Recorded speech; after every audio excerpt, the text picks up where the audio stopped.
really surprised to see how many were writing a lot of the details that were coming out. A lot of them, their heads down, leaning forward when they were hearing the details about the path Ahmaud Arbery took. Here is a listen to some of that testimony today on the stand. Did Brian ever see Ahmaud with any kind of weapon? He never told me he saw a weapon. Okay. You specifically asked him about a weapon and whether he saw one? I don't recall. Okay, but Brian never told you he saw a weapon? That's correct. He never told me he saw a weapon. Okay. Did Brian ever say Ahmaud made any verbal threats towards him during this time when he was being chased? No, ma'am. He said he didn't hear him ever say anything. Okay. Any verbal threats towards anybody at all? No, ma'am. Did Brian ever say he saw Ahmaud commit any crime at the point where Brian decided to leave his house? No, ma'am. He did not report any crime to me. Okay.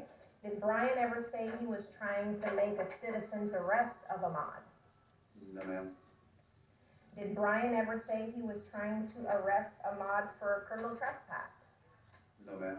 Loitering? No, ma'am. Burglary? Didn't mention it. Attempted burglary? No, ma'am. Aggravated assault? No. Anything? No, ma'am. And did Brian ever say that he told Ahmaud that Ahmaud was under arrest for anything? No, ma'am. Officer Minshew was the first officer on the scene. He actually heard the shotgun blast as he was driving up. These jurors, Michael, very intently writing down all of those statements that he mentioned that Roddy Bryan said to him when he was first there on the scene and in interviewing the people who were there. Now, we know that Ahmaud Arbery's mom has been in the courtroom pretty much throughout the jury selection and during the trial. And we also know, and you've mentioned this many times, she hasn't looked at these videos. So often she's seeing videos for the first time in the courtroom. I know when this Officer Minshew testified, she had some response to watching one of the videos that was introduced through him. Tell us about that. She did, and it was really about his testimony. He was asked about everything he did step by step as he got to that scene. And he talked about first making sure that officer safety was going to be secure, that there were no threats. And then he said the next thing that you do when you come on a scene where you don't know what's going on and you don't know the parties is that you then make sure there are no victims, or that if there are victims that they are getting help. He said he did see Ahmaud Arbery there on the ground, and he said that he called emergency personnel to come and assist. But I could hear Wanda Cooper-Jones behind me asking a question, and it's one the jury could not hear. Of course, she was muttering to herself, but she talked about it after court took a break. Take a listen. I didn't really understand why he didn't render aid. I understood he had to go and secure the crime scene, but at the same time, he had a guy laying in the middle of the road in a pool of blood. Couldn't really understand why he didn't render aid at that time. There was further confusion when it was mentioned that he did not detain anyone at that scene as well while your son was still bleeding out. Very disturbing. He arrived on the scene and he saw a man in the middle of the road, and he also saw two other guys that were standing there.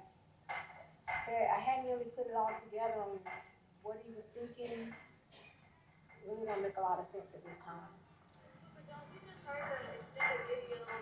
Brian Campbell was now revving up the engine, trying to speed up, but then he had no reason as to why he was chasing. How did you process that? Each time he said he didn't know why.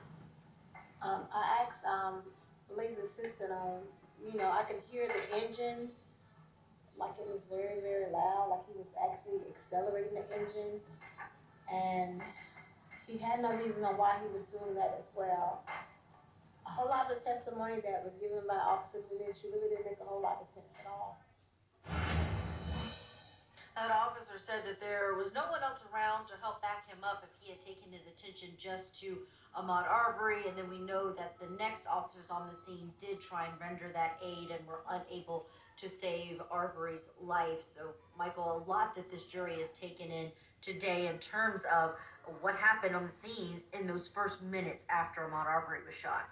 Yeah, absolutely. It's the same question a lot of people had after watching that video as well. All right, Julia Janae, I want to thank you so much for that report. I'm going to let you go now and take our viewers back to Kenosha, where the sole survivor of the protest shooting testified today.